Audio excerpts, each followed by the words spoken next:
कोल्हापूर महानगरपालिकेतून जवळजवळ 15 नाले हे काळे कुट्ट पाणी जो त्याच्यावर काही प्रक्रिया केलेली नाही असं हे पुरुषांचे विष्ठा रक्त अशा अनेक विविध घटक केमिकल कारखान्याचं पाणी हे सगळं ह्या नाल्यातनं नदीत मिक्स होतं।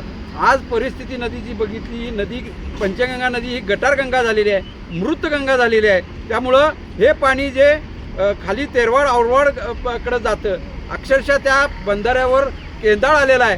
त्यामुळं यापूर्वी 2012ला 38 लोक मृत्यू पावलेली ती इचलकरंजीची। त्याच पद्धतीनं आज जर ह्याच्यावर कारवाई काही उपाय नाही केले तर मृत्यूला सामोर जाण्याची वेळ या लोकांच्यावर आलेली आहे।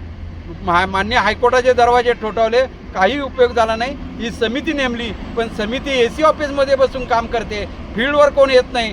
आजपर्यंत प्रदूषण रोखण्यात ते अपयशी ठरले आहेत।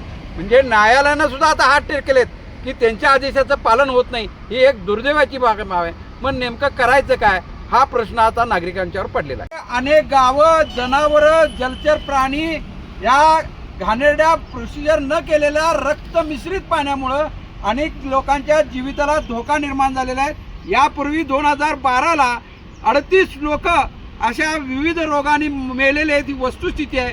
मान्य हायकोर्टाने ही समिती अशा पद्धतीची नेमली, परंतु एसीत बसून हे अधिकारी चर्चा करतात। म्हणून आज एक प्रतिकात्मक आंदोलन म्हणून यांना या घाणेरड्या नाल्यावर, कुजलेल्या पाण्याच्या नाल्यावर आज हे झोपी गेलेले आहेत, परंतु हे कोणताही निर्णय घेत नाहीत। म्हणून आम्ही यांचा जाहीर निषेध करतोय। अशाच नवनवीन अपडेट्ससाठी डिजिटल कोल्हापूर चॅनेलला सबस्क्राईब करायला विसरू नका।